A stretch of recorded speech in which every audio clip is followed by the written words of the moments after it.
E aí, já pararam para pensar como 4 textos bíblicos escritos em épocas e contextos tão diferentes podem, na verdade, estar contando uma única grande história? É exatamente essa conexão que a gente vai desvendar hoje, mergulhando numa narrativa incrível sobre a experiência humana e a fé. Então, a nossa jornada começa com uma pergunta que parece um enigma. O que é que Jacó, o sonhador de Gênesis, tem a ver com Jesus, o curandeiro de Mateus? E o que eles têm a ver com o rei Davi, autor de Salmos, e com a voz da sabedoria em Provérbios? Parece aleatório, né? Mas vocês vão ver que tem um fio condutor muito poderoso ligando todos eles. Bom, o primeiro elo dessa corrente, o ponto de partida, é algo universal, a condição humana, a luta, o sofrimento, a sensação de necessidade. Vamos dar uma olhada em como Gênesis e Mateus pintam um retrato bem forte dessa realidade. Primeiro, vamos olhar para Jacó. A imagem que Gênesis nos dá aqui não é a do patriarca triunfante. Nada disso. Ele é um fugitivo, tá sozinho, correndo da fúria do irmão, carregando o peso das próprias escolhas erradas e sem a menor ideia do que o futuro reserva. É um retrato de pura vulnerabilidade, né?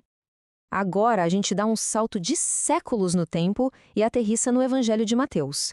Jesus olha para as multidões e o que ele vê? Não é um grupo de pessoas autossuficientes e resolvidas. Ele enxerga ovelhas perdidas, andando a esmo, sem rumo. Ele vê um cansaço coletivo, um esgotamento físico e espiritual. E é aqui que a conexão fica muito clara. De um lado, a gente tem a angústia individual do Jacó, marcada pela fuga, pela incerteza.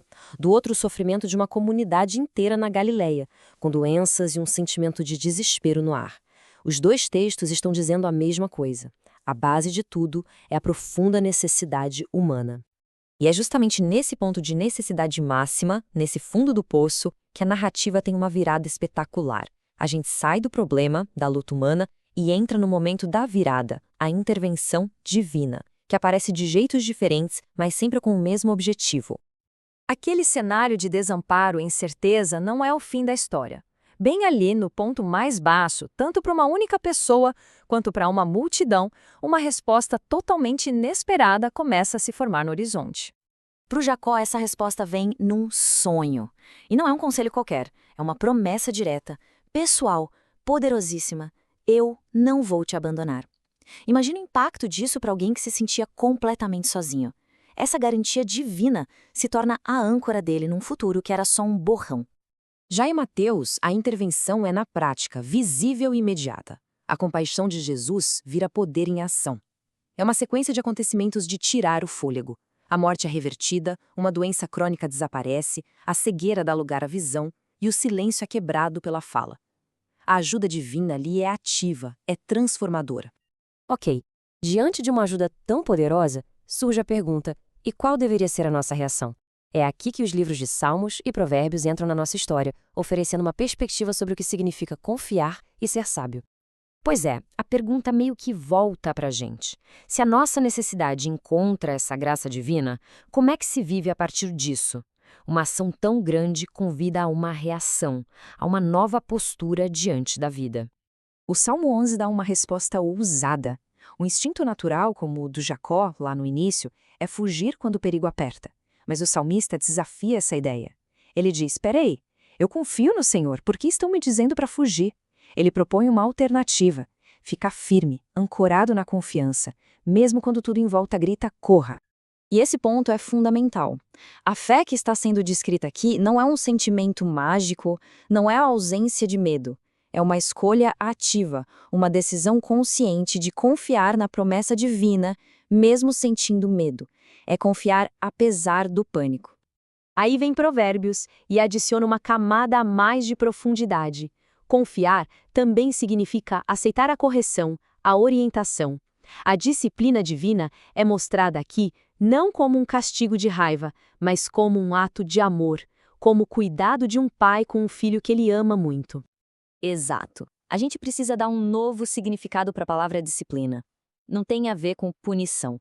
Pense no cuidado de um pai ou de uma mãe que guia, que ensina, que corrige o filho porque quer o melhor para ele, porque quer que ele cresça com sabedoria. A ideia é essa. Agora então, chegou a hora de juntar todos esses fios. A gente viu a necessidade, a intervenção e a resposta. Vamos dar um passo para trás e enxergar a tapeçaria completa que esses 4 textos formam quando a gente os lê juntos. E a jornada que a gente descobriu é basicamente esta aqui. Tudo começa com a luta humana, o ponto de partida de todos nós. Isso nos leva a um encontro divino, um ponto de virada. Esse encontro, então, nos convida a dar uma resposta de fé, a escolher confiar. E o resultado disso tudo? Uma confiança que dura, que se sustenta mesmo no meio das dificuldades. Então, a grande conclusão é essa: existe um padrão que se repete, seja na história de uma única pessoa, como Jacó, ou na história de uma multidão, como na Galileia, o ciclo é o mesmo. A nossa vulnerabilidade encontra a compaixão e o poder divinos, e essa interação abre a porta para uma vida de confiança. E a gente termina com uma pergunta para reflexão. Essa jornada toda da necessidade à confiança que foi descrita em textos de milhares de anos, será que esse padrão antigo ainda acontece? Será que ele ainda se manifesta nas nossas experiências de hoje, no mundo contemporâneo? A resposta fica aí, para a gente pensar.